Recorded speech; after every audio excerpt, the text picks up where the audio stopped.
I was excited about this one because obviously now this is the house divided for me and my wife here. Really? Yes, because she is not a big Tom Brady fan. Okay. She Buffalo, Okay. Pittsburgh, like Brady's on her bad list forever. For me, I've already told you, I have a great respect for Brady. Every time I played him, like I always respect him. Then just anytime we've been able to communicate during these games, post game, I'm like, yo, he always. Oh, you're cool with him. Well, I'll say funny story. Podcast interview. I tell people all the time, man. I said, man, Brady was on a first name basis. I said when we was in Buffalo, it was Mose. It was 52. I can't hear the Pittsburgh. We played against him. Arthur. That's what we started calling me during the game. Arthur. And I'll never forget it. I remember telling my folks, I said, hey, Brady was calling me Arthur. That's different. If he's calling me by my number, he's calling me by my name, that's one thing. He's calling me by my first name, not the last name that's on the jersey, the first name.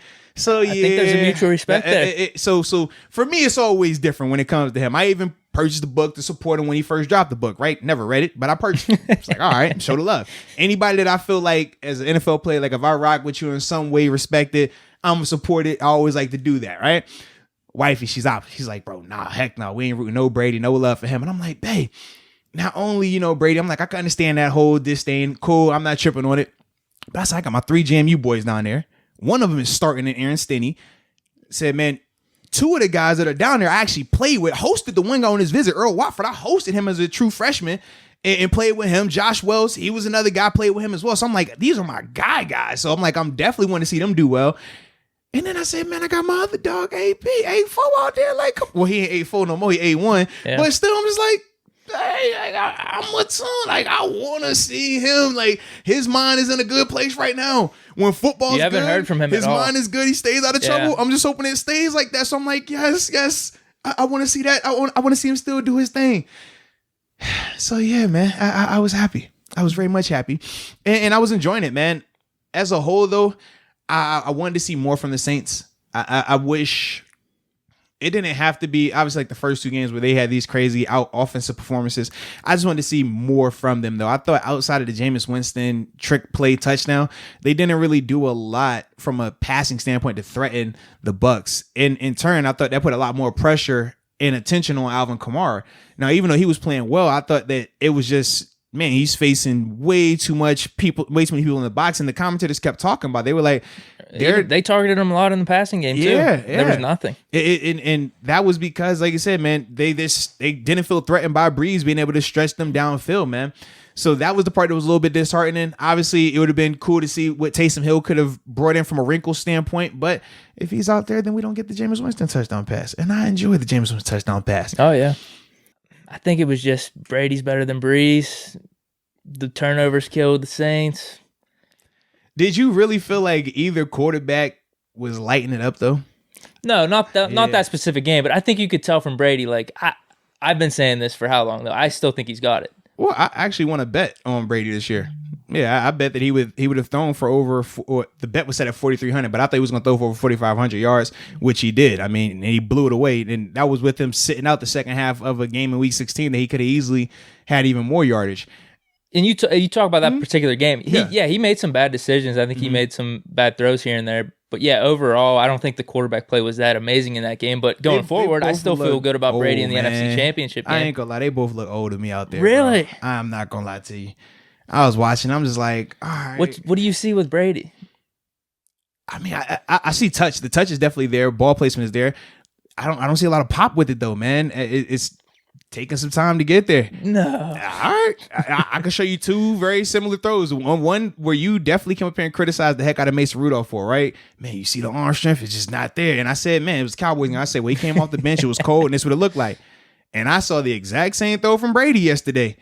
Exact same this hash throwing over there to that hash. And that thing, I'm just like, God, dog, is it there yet? Like, Lord, it's kind of like a little arcing on that thing. Look like Lamar throwing that. Oh, dude. But it's cool. And I figured you would casually not see that. I mean, that's I would expect that. But I'm just like, bro, both of them look old. Now, Breeze look older, and Brady obviously did enough. And we're not saying, and this is the thing too, I feel like anytime we talk about the Bens, the Bradys, the Breezes, anytime we critique them, anytime we say that they're not who they once were, people view that as you think that they've completely fallen off.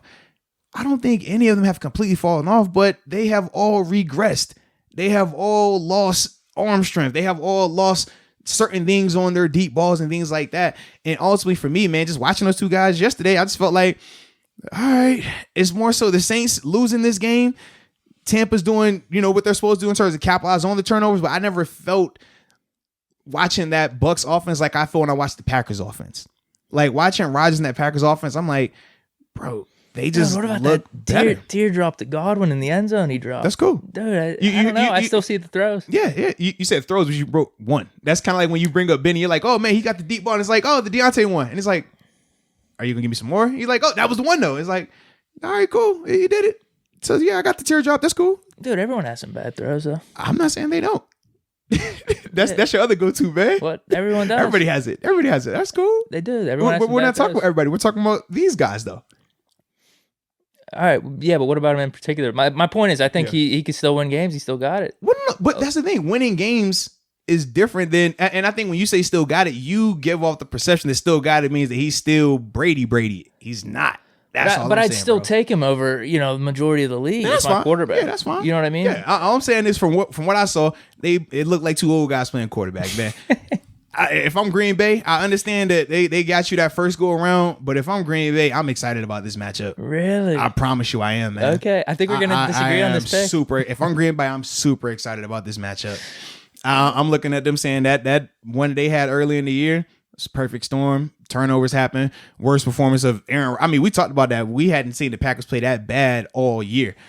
I'm not banking Jaguars on that game, actually. again. Secretly, they had a really bad game against the Jaguars. They did end up winning, but yeah. But like those were their two ones that stuck out the most. More so because obviously they lost this one was the Jags. And the Jags have played teams tough. We said that the Jags aren't going to do enough. They're not going to beat themselves. You're going to have to execute, but they're going to make it ugly. They're going to make it close. Whereas Tampa, it just got out of hand. Another episode brought to you by DraftKings Sportsbook, America's top-rated sportsbook and app. Deke, not only is it safe, but it is secure, and most importantly, baby, it is reliable. And for all the first-time users out there, if you use the promo code MOATS, you will receive up to $1,000 in deposit bonus money. So, Deke, tell these people to stop wasting time. Like, the time is now. It really is. It's the most valuable thing we have. Exactly. So stop wasting it. Download the app, use the promo code, and get an opportunity to make a little money.